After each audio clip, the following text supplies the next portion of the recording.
Okay, so हा video त्या विद्यार्थ्यांसाठी आहे जे लोक 2024 UPSC प्रिलिमसाठी प्रिपेअर करत आहेत. ऑलमोस्ट 1 महिना राहिलेला आहे आणि या 1 महिन्यामध्ये काय स्ट्रॅटेजी असली पाहिजे, आपण काय टेक्निक आजमावू शकतो, तर याच्याविषयी थोडक्यात माहिती घेऊया. 2 गोष्टी आहेत, एक म्हणजे तुम्ही काय करायला पाहिजे हे, आणि दुसरी गोष्ट म्हणजे तुम्ही काय नाही करायला पाहिजे. तर याविषयी आपण थोडक्यात माहिती घेऊया. सर्वात पहिले हे डिस्कस करूयात की काय नाही करायला पाहिजे. पहिली गोष्ट म्हणजे तुम्ही कोणताही नवीन सोर्स, नवीन बुक्स किंवा नवीन नोट्स वाचायला घ्यायच्या नाही आहेत. जे तुमच्याकडे ऑलरेडी आहे, जे तुम्ही वाचलेलं आहे, ज्याच्या नोट्स बनवलेल्या आहेत, तर त्याच गोष्टी तुम्ही काय करायचं आहे, आता त्याचं चांगल्या पद्धतीने रिव्हिजन करायचं आहे. दुसरी गोष्ट म्हणजे तुम्ही क्वेश्चन पेपर जर सब्जेक्ट वाईज सॉल्व करत असाल तर ते थांबवायचं आहे. आता वेळ आहे की तुम्ही कॉम्प्रेहेन्सिव्ह क्वेश्चन पेपर सॉल्व करा, ज्यामुळे तुमच्या माइंडमध्ये एक टेक्निक डेव्हलप होईल की क्वेश्चन पेपर कसे सॉल्व करायचे. बऱ्याच वेळा आपल्याला एखादा क्वेश्चन असा येतो की त्याच्यामधलं 50% माहीत असतं आणि 50% माहीत नसतं. सो हे क्वेश्चनसुद्धा तुम्ही करेक्ट अटेम्प्ट करू शकता. मात्र ते करण्यासाठी तुमच्या माइंडमध्ये लॉजिक डेव्हलप होणं गरजेचं आहे की कशा पद्धतीने मला जे नॉलेज आहे तर त्याचा यूज करून मी तो क्वेश्चन सॉल्व करू शकतो. ठीक आहे. सो हे डेव्हलप करणं फार गरजेचं आहे. सो इलिमिनेशन मेथड शिकणं किंवा ज्या काही छोटे मोठे टेक्निक आहेत तर ते तुम्ही प्रॅक्टिसनेच शिकू शकता. ठीक आहे. सो UPSCचा पेपर काही सब्जेक्ट वाईज नाही आहे. ठीक आहे. Subject wise question paper solve करण्याचे म्हणजे हे कदाचित तुम्ही 6 महिने किंवा अजून 3-4 महिन्या मागे अजून समजा अभ्यासाला वेळ आहे तर तेव्हा करणं ठीक आहे. म्हणजे मात्र आत्ता तुम्ही कॉम्प्रेहेन्सिव्ह क्वेश्चन पेपर सॉल्व करा आणि त्याच्यातही मी म्हणेल की UPSCचे जे क्वेश्चन पेपर आहेत, प्रिव्हियस इयर क्वेश्चन पेपर, तर ते चांगल्या पद्धतीने त्याचा ॲनालिसिस करा, सॉल्व करून बघा.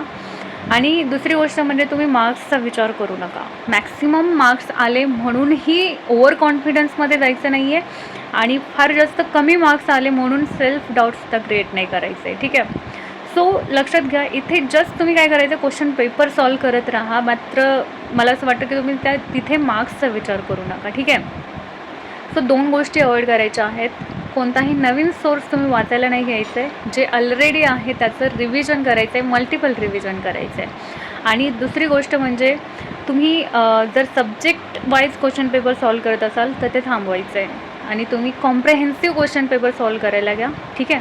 तर या 2 गोष्टी महत्त्वाच्या आहेत. आणि रिव्हिजनची टेक्निक कशी असली पाहिजे मी सांगेल याच्यामध्ये की लक्षात घ्या, आपल्याला जे प्रिलिम्सला सब्जेक्ट आहेत तर त्याच्यामध्ये काही असे सब्जेक्ट आहेत त्याच्यामध्ये कॉन्सेप्च्युअल क्वेश्चन UPSC विचारते आणि काही असे सब्जेक्ट आहेत ज्याच्यामध्ये फॅक्च्युअल डेटा आहे आणि त्याच्यावरती क्वेश्चन विचारते UPSC.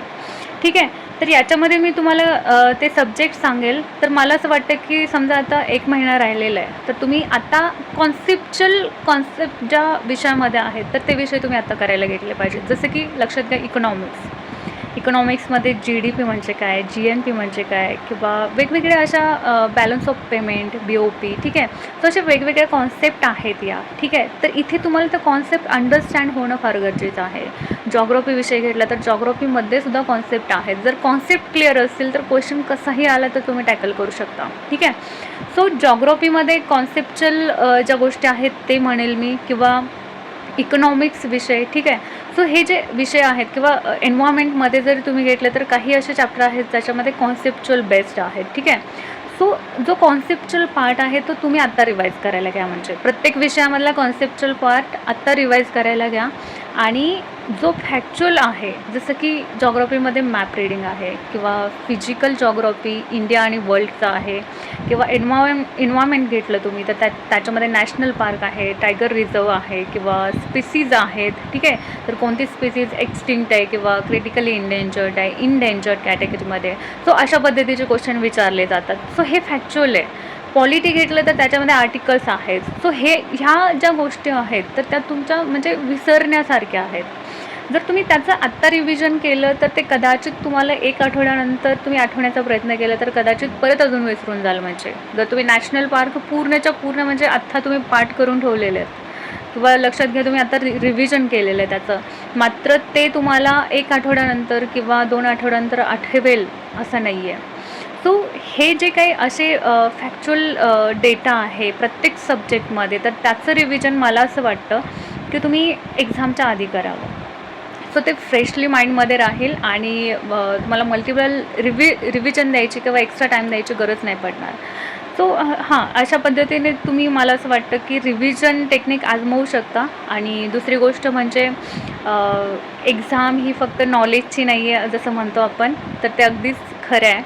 तर आपण मेंटली किती स्ट्रॉंग राहतो आणि मेंटली स्ट्रॉंग राहतच आपण फिजिकल हेल्थ आपली स्वतःची कसं सांभाळतो, तर हे खूप जास्त महत्त्वाचं आहे. सो प्रेशर येणं हे सुद्धा कुठेतरी आपलं मेंटल वीकनेसचं एक हे लक्षण आहे आपण म्हणू शकतो. सो प्रेशराईज नाही व्हायचं आहे. आउटकमचा विचार नका करू. जी प्रोसेस आहे ती एन्जॉय करा. 1 महिना आहे, तर या 1 महिन्यामध्ये तुम्ही प्रेशर घेण्यामध्ये टाईम घालवू नका.